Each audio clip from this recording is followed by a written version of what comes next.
Halo, selamat malam Pak Rudi dan teman-teman. Pada kesempatan kali ini saya ingin mempresentasikan mengenai leadership theory. Nah, sebelumnya mari kita mulai terlebih dahulu dari materi yang kita bahas. Yang pertama adalah ada trait theories, yang kedua ada behavioral theories, yang ketiga ada Hershey and Blanchard situational leadership theory, yang keempat ada PAT sampai GOT model, dan yang terakhir adalah contemporary view of leadership. Nah, kalau misalnya kita bisa dilihat sendiri, untuk awal-awal nih, early leadership theory ini adalah teori. Nah, teori ini contohnya adalah Steve Jobs ketika dia memimpin Apple.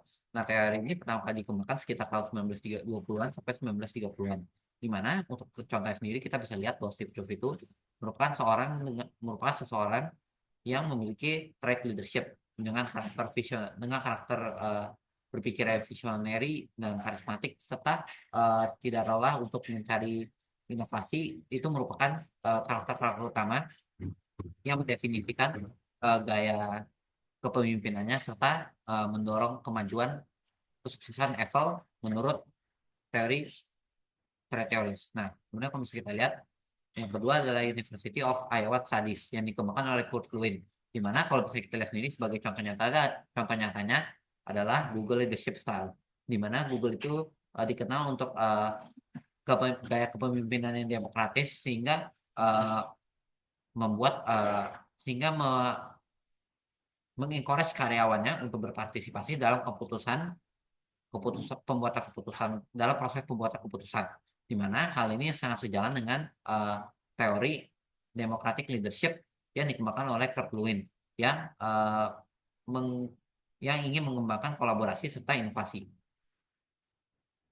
Nah, kalau misalnya kita melihat adalah berikutnya adalah contingency theories, di mana untuk berikutnya kita bisa lihat ada Hershey and Blanchard situational leadership, di mana contohnya sendiri adalah IBM adaptive leadership, di mana IBM sendiri telah berhasil menavigasi berbagai perubahan market dengan mengadaptasi gaya kepemimpinan yang berbeda untuk menyesuaikan kepada kebutuhan market. Nah, di mana fleksibilitas ini merupakan salah satu dari ciri utama situational leadership. Nah, ini bisa dibilang IBM ini alasan kenapa dia bisa bertahan dari tahun 19 dari abad sebelumnya sampai sekarang, di mana IBM ini telah berdiri lama sekali, itu adalah karena mereka mengadopsikan adaptive leadership. Nah, kemudian yang berikutnya adalah Pat Goal Model, di mana untuk Pat Goal Model sendiri, contohnya adalah uh, leadership yang diterapkan di perusahaan Microsoft, di mana para pemimpin Microsoft itu biasanya telah menerapkan tujuan-tujuan yang jelas dan memberikan support yang diperlukan untuk tim mereka mencapai tujuan-tujuan ini, di mana hal ini sejalan dengan Pat Goal Theory. Nah, kemudian kita bisa lihat yang berikutnya adalah contemporary view of leadership, di mana yang pertama adalah transactional leadership yang digunakan di manajemen McDonald.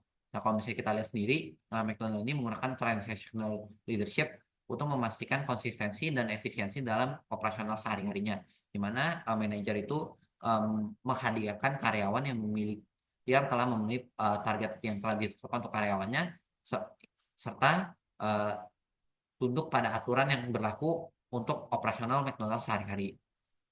Nah, kemudian kalau misalnya kita lihat yang berikutnya adalah contemporary view of leadership. Ini contohnya adalah Tesla dan Elon Musk, di mana kepemimpinan Elon Musk di Tesla sendiri merupakan contoh dari transformational leadership, di mana dia menginspirasi dan memotivasi timnya untuk mencapai inovasi-inovasi yang sangat mutakhir dan terbarukan di kendaraan listrik serta sumber daya tenaga, sumber daya listrik terbarukan. Nah, kalau kita lihat berikutnya adalah contemporary view of leadership, itu juga berlangsung pada transformational leadership, di mana contohnya itu adalah Virgin Group dan Richard Branson. Nah, Virgin Group ini merupakan sebuah perusahaan yang berfokus pada antariksa, uh, antariksa di mana mereka mengembangkan roket, akan tetapi tidak seperti perusahaan-perusahaan kayak NASA itu kan dimiliki oleh pemerintah. Kalau ini lebih kayak SpaceX lah, dimiliki oleh swasta.